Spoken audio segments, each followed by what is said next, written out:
Ka dakata ka saurari wannan labarin, akwai ƙalubale a cikinsa sosai.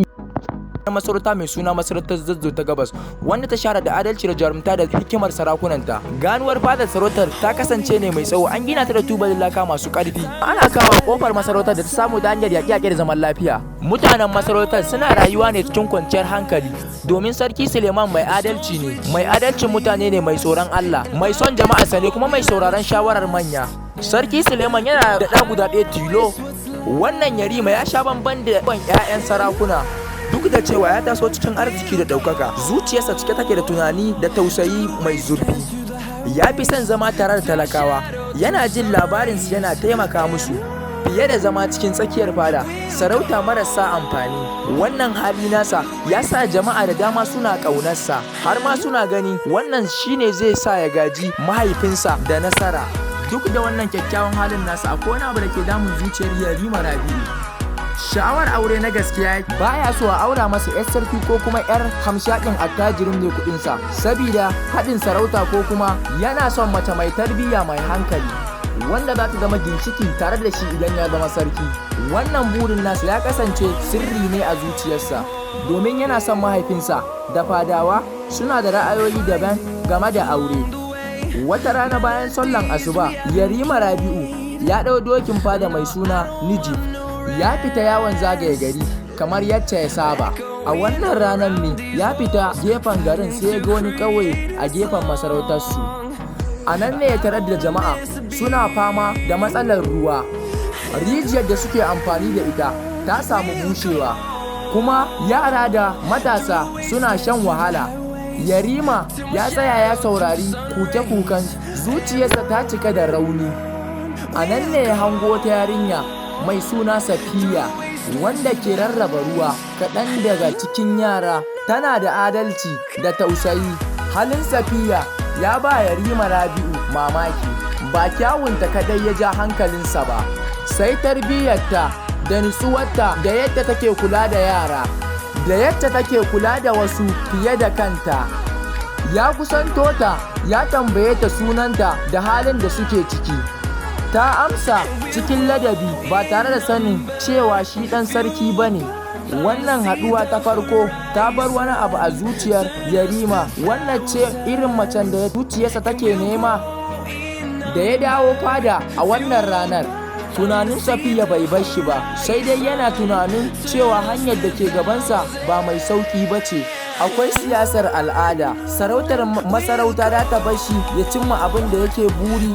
A lokaci guda kuma akwai wasu fadawa a fada, wasu wadda suke so Yarima ya auri wadda za ta amfanar da su, ba wai wacce zuciyarsa ta zaɓa ba.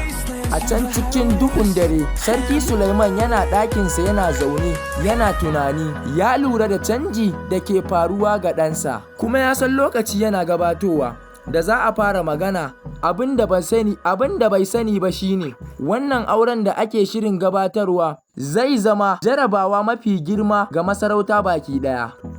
Bayan kwana uku da haɗuwarsa da Safiya, zuciyar Yarima Rabi'u ta ƙara ɗaukar nauyi da tunani.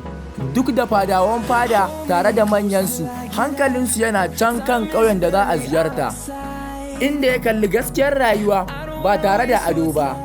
A daren wata Alhamis, ya kira amintaccen babansa Barde, wanda ya taso tare da shi tun suna yara.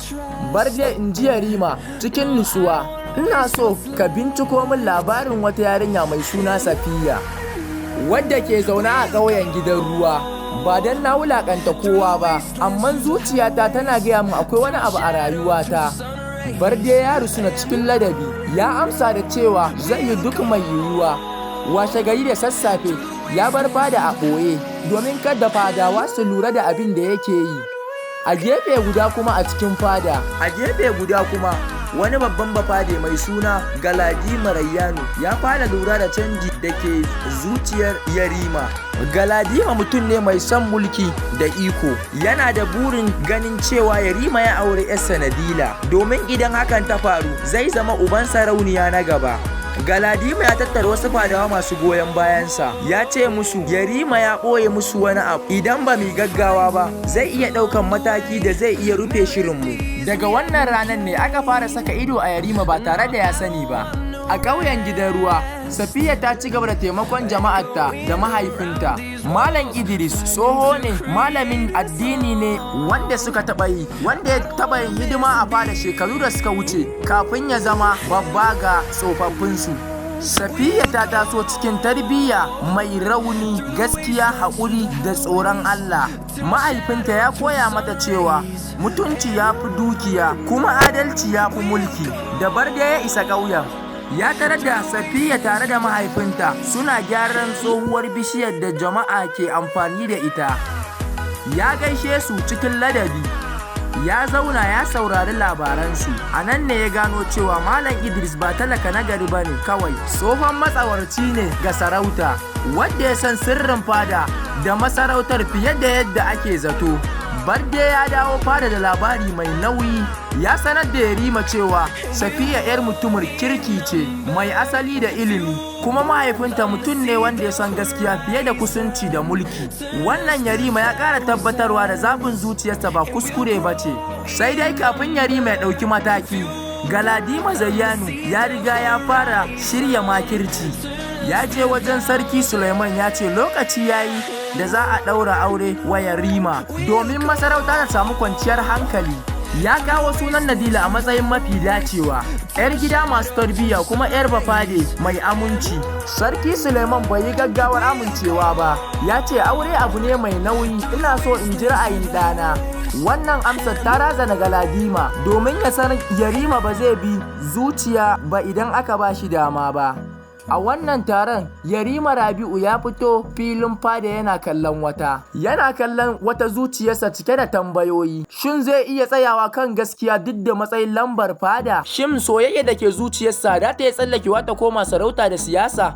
A can ƙauyen kuma Safiya ta yi addu'a a cikin dare ba tare da sanin cewa kaddara tana shirin canza rayuwarta gaba ɗaya. Lokaci ya ja kuma iska a cikin fadar sarautar ta fara canjawa. Maganar auren Yarima Rabi'u ta bazu a baki bakin kowa ya faɗi ra'ayinsa.